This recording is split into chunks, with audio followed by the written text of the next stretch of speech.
Nana. 12 tahun ya, saya kenal Mas Pram, ini surprise nggak? Ya, akhirnya maju. sebenarnya sangat surprise buat saya pribadi dan keluarga. Saya termasuk orang yang sama sekali tidak pernah membayangkan suatu hari maju sebagai Gubernur DKI Jakarta. Karena saya sudah cukup lama ada di pemerintahan, baik di era Ibu Mega maupun di era Pak Jokowi ini. Dan pikiran saya adalah pikiran yang bekerja di dapur, bukan bekerja di luar dapur.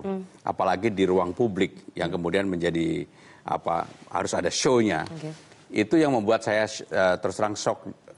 Pada hari Senin ketika Ibu Mega meminta saya untuk maju, saya 1 hari penuh sampai sore itu tidak bisa tidur. Dan itu tidak pernah, saya termasuk orang yang tidur gampang. Karena buat saya sesuatu yang tiba-tiba, saya tidak menyangka, saya tidak menduga, saya tidak berkeinginan, tiba-tiba diminta. Dan ketika meminta, Ibu Mega mengatakan bahwa saya ini ketua umum, kamu masih mengakui saya sebagai ketua umum atau tidak? Ya gimana Mbak, Mbak tetap ketua umum. Ya ini saya putuskan, Mbak jangan bercanda, saya bilang gitu. Udah ini putusan, kata itu. Mas Pram bilang bahwa Mas Pram selama ini kerja di belakang layar atau di dapur tadi ya. Mas Pram juga tidak pernah cawe-cawe. Tadi pada saat tadi pagi sebelum pendaftaran Mas Pram mengatakan bahwa saya ini kerjanya di belakang layar. Saya tuh juga udah nggak pernah mau cawe-cawe lagi di politik. Pertanyaan saya, kenapa Mas Pram akhirnya mau mengorbankan diri pada saat Mas Pram sudah berada di puncak karir politiknya sebagai Seskap, itu kan udah di puncak karir politik loh. Ya karena satu ya, di dalam partai itu kan faktor loyalitas menjadi hal yang utama. Ketika saya sudah mengakui dan juga menganggap bahwa Ibu Mega selain sebagai ketua umum adalah sebagai Mbak Yu, sebagai kakak saya, sebagai partner untuk diskusi, saya yakin saya pergi ke Teguh Umar itu dalam 1 minggu pasti melebihi anak-anaknya. Mungkin saya hanya kalah sama sekjen partai aja. Maka dengan demikian, karena sudah kedekatan seperti itu, kalau Ibu Mega sudah memutuskan dan beliau meminta betul, itu pasti hal yang prinsip. Bahkan saya ketika terakhir pada hari Selasa kemarin, saya datang ke rumah Ibu Mega, saya menyampaikan kepada beliau, Mbak gimana kalau siapapun yang Mbak putuskan untuk maju, kecuali di luar saya, kalau Mbak nggak yakin bahwa saya akan turun tangan, saya yang membiayain. Sampai sebelum marah lah Ibu. Ini bukan itu, ini prinsip Pram katanya. Karena saya memang kalau berdua sama beliau kan manggil Mbak dan beliau manggil saya nama. Sehingga dengan demikian ketika itu saya bilang, ya udah Mbak kalau gitu saya akan ketemu Rano dulu. Ketemulah saya sama Rano Karno di sini. Akhirnya kita video call sama Ibu. Mbak, kami berdua mau, bismillah, minta doa restunya. Faktor kedekatan menjadi pertimbangannya Bu Mega berarti dalam mengambil keputusan untuk mengusung kadernya di kontestasi Pilgub Jakarta. Ya, selain hanya faktor kedekatan berarti. Selain faktor kedekatan kan beliau pasti melihat faktor acceptable. Bisa diterima oleh masyarakat secara luas. Dan juga bisa diterima oleh para pengambil keputusan secara keseluruhan. Karena dalam konteks Jakarta ini pertarungannya tentunya sebenarnya tidak mudah. Saya sendiri karena sudah tidak pernah tampil di ruang publik lebih dari 7 tahun, ya orang nggak tahu. Orang taunya saya ini adalah teknokrat, pekerja keras di belakang layar, menyiapkan sesuatu untuk pemerintahan, bukan yang kemudian orang di atas panggung. Bahkan kalau Presiden mengadakan statement, kalau saya di belakangnya pun kan saya pasti nggak pernah, saya hanya diem. Sehingga dengan demikian putusan Ibu itu sungguh sangat mengagetkan. Berarti soal diterima oleh masyarakat nama seperti Basuki Cahayapurnama yang notabene merupakan kader PDI Perjuangan itu dalam pertimbangan PDI Perjuangan kurang bisa diterima masyarakat gitu Mas Pram mau bilang? Dalam survei pun saya mengatakan Ahok itu jauh di atas saya. Dan juga di dalam survei selalu 3 nama yang di atas. Anies, Ahok, Ridwan Kamil. Saya kan memang nggak pernah namanya dimasukkan dalam survei. Sehingga dengan demikian ketika itu saya juga menyampaikan ke Ibu kenapa nggak Ahok sebagai alternatifnya Ahok Rano gitu. Tapi beliau sudah pada putusan, ya udah kalau beliau udah pada putusan saya harus menjalankan putusan ini dan begitu hari ini saya sudah keliling saya meyakini bahwa putusan Ibu itu pasti dengan pertimbangan yang matang. Anda disebut sebagai pilihan jalan tengah. karena ada situasi di internal, ada pendapat yang berbeda di internal PDI Perjuangan, ada yang menginginkan mengusung Pak Basuki Cahayapurnama atau Pak Ahok, ada juga yang ingin mengusung Mas Anies. Jadi di tengah perbedaan pendapat yang cukup tajam kami dengar di internal elit PDI Perjuangan, Anda disebut sebagai jalan tengah. Jadi penengahnya ya udah Mas Pram aja. Dari dulu saya selalu jalan tengah ya. Ketika KMP, KIH sedang berseteru, saya juga ditugaskan untuk menyelesaikan dengan Hatta Rajasa pada waktu itu. Ketika era pemerintahan Pak SBY saya juga, memang nggak tahu lah, memang mungkin saya memang dianggap bisa diterima oleh siapa saja. Bahkan pada hari ini saya hampir berkomunikasi dengan, misalnya dengan Mas Anies tadi pagi saya juga komunikasi. Karena memang saya tidak pernah menutup komunikasi dengan siapapun.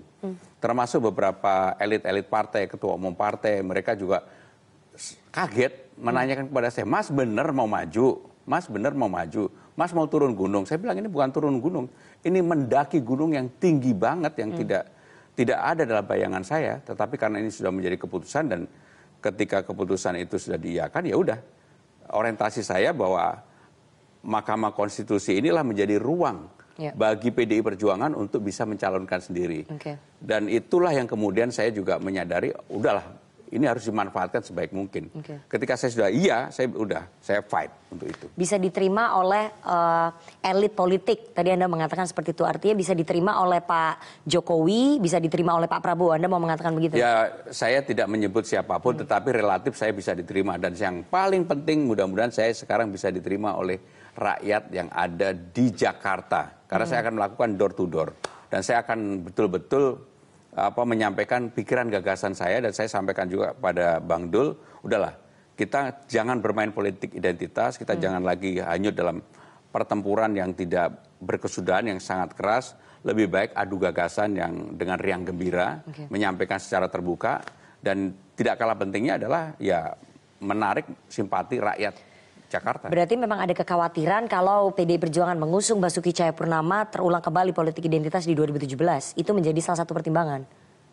Ada yang mengatakan itu ya, tapi itu menjadi pertimbangannya Bu Mega.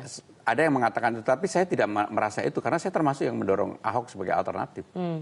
Maka kenapa kemudian ketika tadi dalam pendaftaran saya adalah orang yang menelpon Ahok.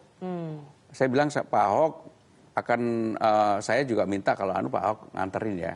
Dan Pak Ahok dengan senang hati dan malah beliau bersemangat banget tadi.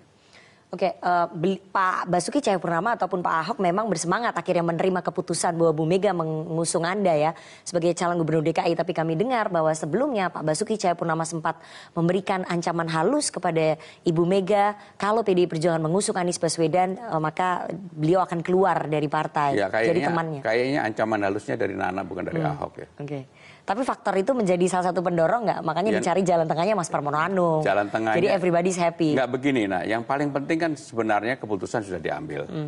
Dan latar belakangnya masyarakat sebenarnya udah cukup memahami.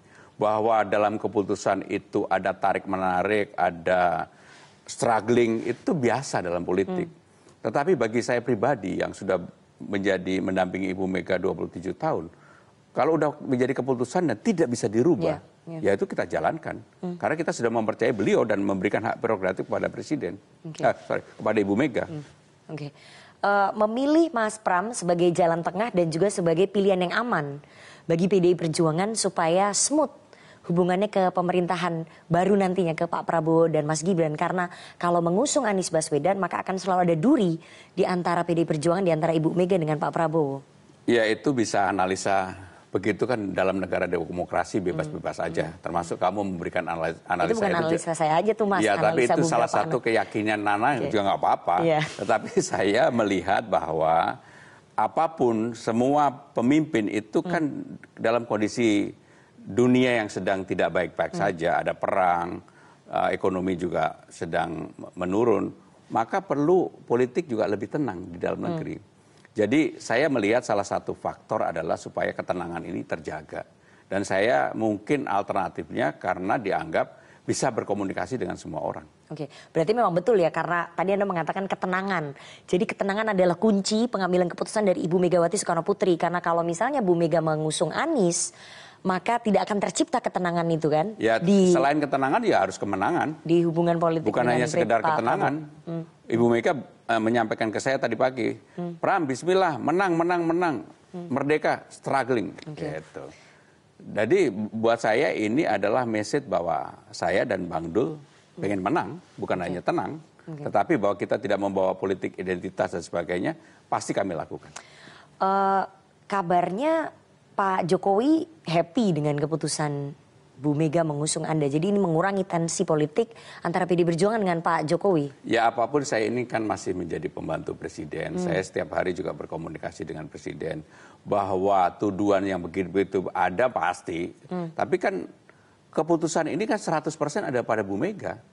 Dan ketika Ibu Mega mengumumkan pada hari Senin, mana menyebut beberapa nama yang juga di ruang publik kemudian menimbulkan sedikit kegaduhan, kehebohan. Tetapi ya saya yakinlah seseorang seperti Ibu Mega dengan jam terbang, leverage beliau, kepemimpinan beliau, karisma beliau, nggak bisa dipengaruhi oleh hal-hal yang begitu. Saya meyakini banget itu. Sehingga kemudian kenapa dalam hal prinsip beliau bertahan, termasuk memutuskan saya. Berarti Presiden happy dengan pilihan itu, dengan pilihan Mas? Ya nyatanya Presiden ketawa gitu. Itu bentuk happy ya? Sedikit menurunkan tensi lah. Yang penting kan begini antara PDIP dengan Presiden. Jangan sampai kemudian konsultasi ataupun pilkada di DKI ini menimbulkan tensi yang meningkat. Menurut saya juga nggak penting amat harus tensi meningkat. Lebih baik tensinya terjaga, tetapi rivalitasnya baik, adu gagasannya terbuka, itu menurut saya lebih baik. Selain Presiden yang happy dengan ketawa, kita juga lihat pernyataan Presiden, Pak Prabowo juga tampaknya happy. Kami dengar dengan Bu Mega mengusung Mas Pram sebagai Cagup DKI. Ya kalau Pak Prabowo kan happy karena sebentar lagi mau dilantik. Jadi ya wajar-wajar aja. Karena sekarang semua orang seperti yang disampaikan oleh Presiden, pelan-pelan kan pasti berpaling menuju Pak Prabowo. Itulah realitas politik yang ada. Realitas kita, walaupun multi partai, semua orang kan dalam ketika pemilu legislatif sudah selesai, orientasinya kan kekuasaan itu ada pada presiden terpilih gitu. Menciptakan ketenangan, tidak ada kegaduhan, berarti memang PDI Perjuangan sudah menatap hubungan baik dengan pemerintahan baru dengan Pak Prabowo untuk bisa bergabung begitu ya? Posisi PDI Perjuangan sampai hari ini kan belum memutuskan dan Ibu Mega secara dalam rangka memutuskan itu kan ada jalan smooth yang harus terbangun nih Mas. Ya mungkin Nana lebih tahu dari saya lah. Saya ini nggak tahu apa-apa.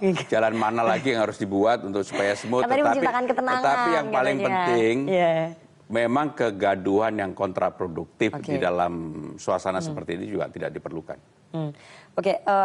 Pemilihan Anda sebagai calon gubernur DKI itu memunculkan spekulasi bahwa Anda adalah President's Man. Jadi yang bertarung di Pilkada DKI itu adalah all President's Man. Kang Emil, Ridwan Kamil, dan Mas Pramono Anung. Ya memang Bu Mega juga presiden kelima. Yang memutuskan saya adalah Megawati Soekarno Putri dan PDI Perjuangan. Tapi kan statusnya masih pembantu presiden. Ya tapi dalam hal pilkada ini yang menjadi hal putusan saya adalah Ibu Mega. 1000% Ibu Mega. Mas, tadi kan Anda katakan bahwa di setiap survei itu hanya ada nama Pak Anies, kemudian Pak Ahok, dan Pak Ridwan Kamil. Anda tuh benar-benar nggak ada di dalam 10 besar survei lah. Kita nggak usah bicara yang 3 besar ya. 10 besar aja nama Anda tuh nggak ada. Memang nggak ada. Jadi karena saya memang nggak mau tampil. Iya, makanya kenapa malam ini saya mau tampil di forum ini karena itu tadi.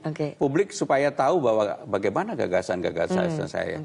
Bagaimana cara berpikir saya. Dengan perubahan Undang-Undang Nomor 2 tahun 2004, Jakarta menjadi kota pusat perekonomian nasional dan juga kota global, harus ada orang yang bisa menerjemahkan itu. Apa yang harus dilakukan dengan Jakarta? Maka yang tadi saya sampaikan, saya akan menawarkan gagasan-gagasan terhadap perbaikan untuk Jakarta. Itu gimana Mas? Mungkin bisa bocorin sedikit itu bahwa ketika Jakarta sudah tidak menjadi ibu kota, maka apakah daya tariknya akan berkurang, kemudian hanya menjadi pusat perekonomian?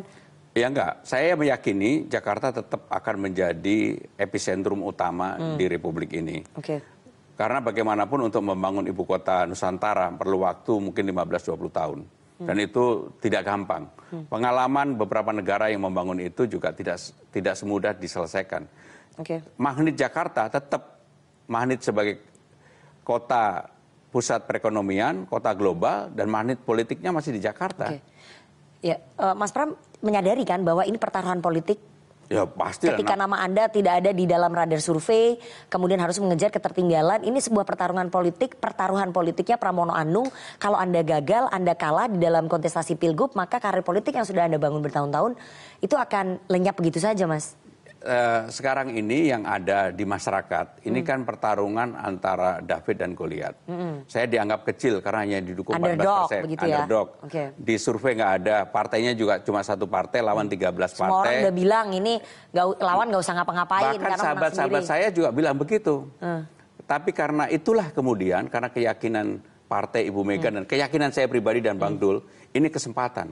Apapun orang yang diremehkan, direndahkan, yang merasa dalam tanda kutip dizolimi, simpati publik akan naik. Yang saya kaget hari ini, simpati publik begitu luar biasa ketika saya muncul kembali di ruang publik di TV ini.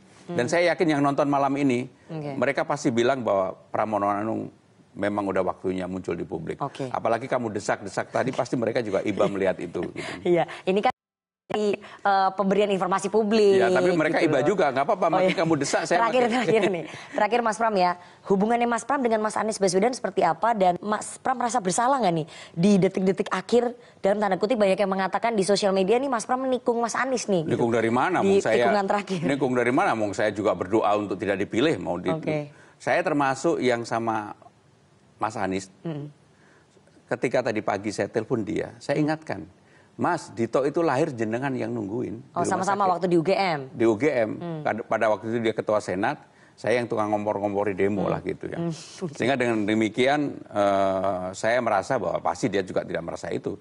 Karena saya benar-benar nggak pernah punya keinginan untuk maju. Tapi kalau sudah diputuskan begini, kita akan fight. Oke, ini murni loyalitas sebagai kader ya, kader PDI Perjuangan ya? Bukan hanya murni loyalitas, ini harus dijalankan. Oke, baik. Dan mudah-mudahan kamu tekan lagi, saya akan menjalankan makin keras lagi. Kita tunggu perjuangannya seorang Pramono Anung, pertaruhan politiknya Pramono Anung selama 3 bulan ke depan, karena publik Jakarta menunggu, Mas.